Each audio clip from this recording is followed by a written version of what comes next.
직접 질문한 내용은 없는 것 같은데요. 그럼에도 불구하고 혹시 뭐 코멘트하고 싶은 게 있으시면 기회를 드리겠습니다. 김영욱 교수. 조리 문제는 사회 문제로 해결할 수밖에 없다고 생각합니다. 그 자체가 위험하다. 개념을 빨리 알려줘야 되니까 정부가 여러 가지 영역의 그거를 정확히 제시할 수 있어야 됩니다. 두 번째는 기술적 보완이 필요합니다. 지금 사실 우리가 공기정화장치라는 것들을 쓸 수밖에 없는데 이게 할 수 있는 일이라면 먼지 줄이기밖에 없습니다. 그래서 가장 필요한 기술이 지금 가스오염물질을 줄일 수 있는 기술이 빨리 보급이 돼야 됩니다.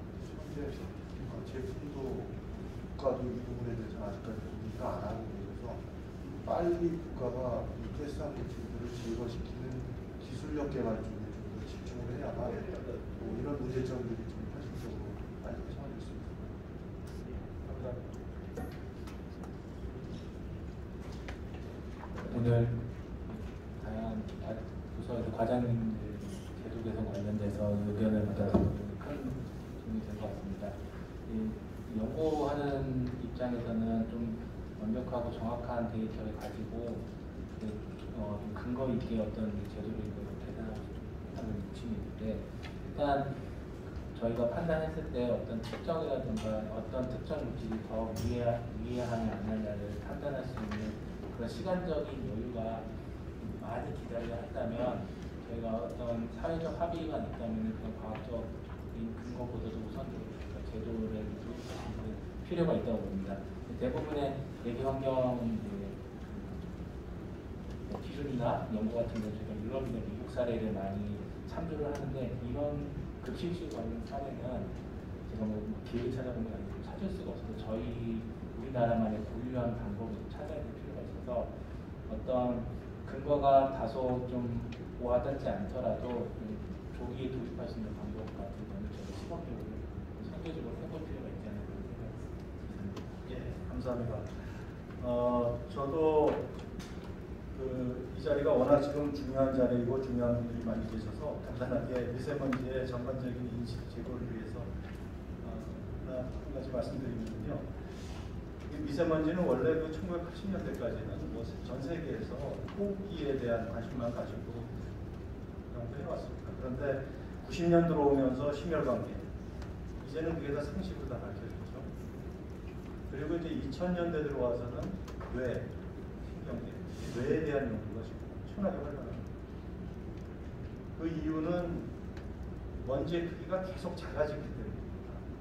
과거에는 먼지가 더 많았죠. 근데 지금의 먼지는 더 작은 먼지예요. 그래서 과거 먼지에 비해서 먼지 총량을 비교하면 많이 줄어들었지만 아주 작은 먼지들을 그 중에서 따서 보면 늘어나 있습니다. 이게 영국에서 나온 자료에 명확히 나와 있고요. 그리고 아주 작은 먼지, 정말 얼트라 파인, PM 1.0, PM 0.1 이런 것들은 혈액 속으로 혈관은 이제 구멍이 있거든요. 그래서 혈관은 들어가서 혈액 속으로 들어간다는 게 실험적으로 다 증명이 됐고요.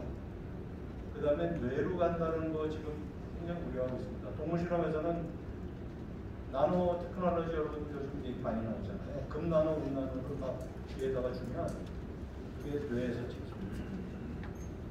근데 이제 사람에서도 그럴 건가? 충분히 그럴 수 있다고 생각하고 많은 사람들이 우려하고 있습니다. 그래서 소위 코와 뇌의 커넥션, 노즈 브레인 커넥션이 아주 염려스럽고 새로운 얘기들이 나오고 있고, 이러한 얘기들은 1920년, 21년 페이퍼 논문들이 지금 굉장히 많이 나오고 있습니다. 그래서 유럽연합에서 작년에 나온 논문 중에 교통지역에 있는 학교의 아이들이 학업 성적이 그렇지 않은 지역보다 상당히 낮습니다. 11% 정도 낮다. 이런 결과가 지금 작년에 아주 유명한 연구에 나왔고요. 하버드 대학교에서는 지금 미세먼지를 2배를 줄이면, 지금 미국이 미세먼지가 어지간히 괜찮은데도 거기에서 더, 그러니까 이제 실내 환경을 더 얘기하는 거죠. 실내에서 미세먼지를 2배를 줄이면 작업 능률이 2배로 늘어난다는 캠페인을 하면서 실증적인 연구도 엄청나게 하고 있습니다. 그래서 이러한 미세먼지에 대한 투자 대책은 상당히 국민 건강 그리고 국민들의 생산성 이런 쪽으로 인지 능력이 지금 아주 크게 관심입니다. 물론 이제 노인에 대한 치매 연구도 지금 미세먼지가 발견했습니다. 밝혀졌습니다. 미세먼지에 많이 노출되면 뇌가 2년 빨리 죽는다. 이런 연구 결과를 우리나라에서도 냈습니다. 그래서 지금 미세먼지는 이제 뭐 먹고 낫다의 문제가 아니고 항상 우리 몸에 들어오는 겁니다. 여러분들 만성염증이라는 얘기 많이 들어보셨잖아요. 산화성 손상, 활성산소가 만성염증을 일으키고 만병의 근원이라고 그랬잖아요. 그거의 가장 큰 이유가 미세먼지입니다. 미세먼지는 항상 활성산소가 우리 몸에 무방비로 들어오는 상태가 됩니다. 물론 이제 그러한 만성염증은 감염이 되거나 방사능이나 또는 오염된 화학물질이나 이런 데서도 나올 수가 있습니다. 그리고 우리 스스로 몸에서도 에너지를 생산하면서 조금씩 이제 부산물을 나오기 때문에 어지간히 나오면 잡아주고 있지만은 과도하게 운동을 한다든지 피로하다든지 하면 활성산소가 많이 나와요. 그런데 다른 것들은 대개 이제 컨트롤이 가능한데 미세먼지에 대해서는 무방비로 우리가 노출되고 있어서 저는 뭐 미세먼지가 만병의 근원이다 이렇게 말씀드려도 틀린 말은 아니다 이렇게 말씀드릴 수가 있겠습니다. 자 그러면 오늘 정말 좋은 발제와 토론 그렇고요. 이제 시간이 조금 남았기 때문에 오늘 참석해 주신 참석자분들의 의견과 질문을 받도록 하겠습니다. 네. 자기소개 좀 부탁드리겠습니다. 지금 바로 말씀드리겠습니다. 네. 네, 안녕하십니까. 저는 전북대학교 환경공학과의 김용현이라고 합니다. 네, 저는 주로 대기오염 물질에 대한 고정하고 대기오염 물질을 정확하게 검량하기 위한 그 개발 연구를 주로 진행하고 있습니다. 요즘에는 담배 연기에 대한 유해성, 담배 연기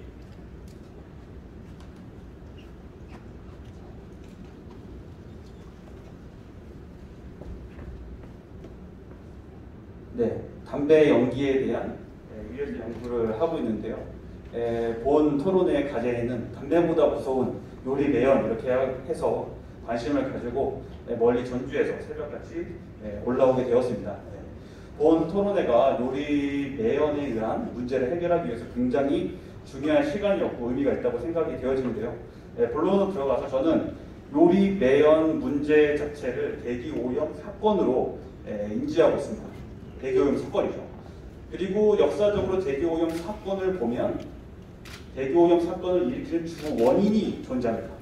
빌런 같은 존재인데 예를 들면 얼마 전에 있었던 아주 끔찍한 사건이 대기오염 사건인 가습기 살균제 사건이 있었죠.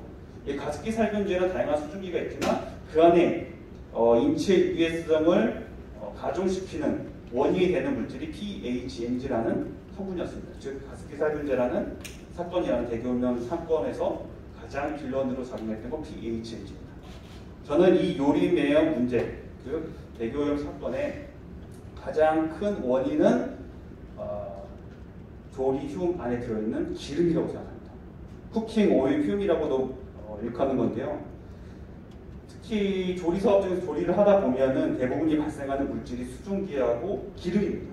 그리고 대부분의 유해 화학 물질들도 발생을 하죠. 양적으로 중요하게 차지하는 것은 수증기하고 기름인데요. 특히 기름 같은 경우는 폐에 직접적으로 흡입해서 들어가게 되면 그 자체로 질성 폐렴 등 다양한 폐 질환을 유발할 뿐만 아니라 이 기름 성분 자체가 조리 시 발생하는 다양한 발암 물질을 포함한 유해 화학 물질을 포함해서 폐로 끌고 들어갈 수 있는 확률이 있기 때문에 즉 간접적으로 건강성, 유해성을 높인다고 생각이 듭니다. 즉 요리 매연의 문제를 잡기 위해서는 가장 큰 빌런인 쿠킹 오일 퓨움을 중심으로 다뤄야 된다고 생각을 하게 되는데 이 부분에 대해서는 어떻게 생각하시는지 좀 궁금합니다. 네, 좋습니다. 네, 좋은 의견 감사하고요. 당연히 중요하게 다뤄야 되는 소재인 것 같습니다. 자, 다음 질문 받도록 하겠습니다. 네, 질문 세 분이나 손을 드셨는데 제일 먼저 손 드신 게 가운데 계신 분. 그 다음 이쪽에 그 다음 짧게. 네, 저는 오늘 주제에서는 좀 빠진 것 같은데 최종적으로 배출되는 미세먼지를 저감하는 그런 저감 장치를 개발하는 업체의 대표입니다. 지금 이제 환경부나 그리고 교육청에서 시범 사업을 준비한 것 같습니다. 근데 지금 오늘 주제의 경우에는 발제자들께서는 실내 외부를 다 중요하게 말씀을 하셨습니다. 근데 이제 주도 오늘 얘기 나오는 부분은 실내 관점에서 얘기가 있는데 혹시 이제 나중에 환경부나 교육청에서 시범 사업을 한다고 하면 실제적으로 발생하는 미세먼지의 배출에 의한 시민들의 위해성을 줄이기 위한 부분도 고민을 해야 되는데 그거는 미세먼지를 저감하는 방지시설도 고려해서 시범 사업이 이루어진다는 말씀을 좀 드리고 싶습니다. 그래서 이제 하인철 대표님께서 말씀하신 거 보면 교육청에서 사업을 하고 있는데 교육청에서는 푸드 관점에서의 조이실 내부만 고려하시는 건지 그리고 환경부 장성현 과장님께서 말씀하셨는데 시범 사업의 경우 뒷단 환경부 관점에 방지설만 고려하시는 건지 그래서 이제 이 과제 자체가 콜라보기 때문에 내부와 외부 내부의 국민, 외부의 국민들도 다 안전하게 할 수 있는 그런 시범 사업이나 그런 정책들이 좀 진행됐으면 하는 바람에 말씀드려봤습니다. 네, 감사합니다. 예, 그래요. 그렇습니다. 좋은 의견, 네, 감사합니다. 그 다음, 예, 예, 저는 KC코트레의 홍정희라고 합니다. 저도 금방 말씀하신 분하고 좀 질문이 일맥상통해가지고 말씀드린데 사실은 교육부에서 시범사업도 진행되고 지금 이 토론의 목적이 어린아이들에 대한 미세먼지의 그 유해성 뭐 이런 것들을 중심으로 해서 학교 급식실에서 나오는 배출물질 아니면 급식실에서의 어린이에 대한 노출 빈도 뭐 이런 것에 대한 그 유해성 문제가 많이 문제가 되고 있는데 사실은 교육부에서 지금 환기는 한다는 거는 결국은 내부의 공기는 깨끗하게 하지만 외부 공기에 대해서는 그 대책이 지금 없는 상태일 것 같거든요. 그래서 결국은 사실 발생원이 있으면 그 오염물질의 발생되는 오염물질이 어디로 가느냐 사실 그 물질에 대한 근본적인 제거가 필요합니다. 만약에 환기를 통해서 급식실 안은 깨끗하게 할 수 있고 뭐 20분, 30분 머무는 학생들이나 뭐 이런 건강에 이런 부분에 대해서 피할 수 있지만 결국 외부 활동이 많은 어린아이나 이런 데에서 이런 아이들은 밖으로 그냥 환기만 하게 된다면 또 그 오염 물질이 그냥 어린이한테 노출될 수도 있을 것 같거든요.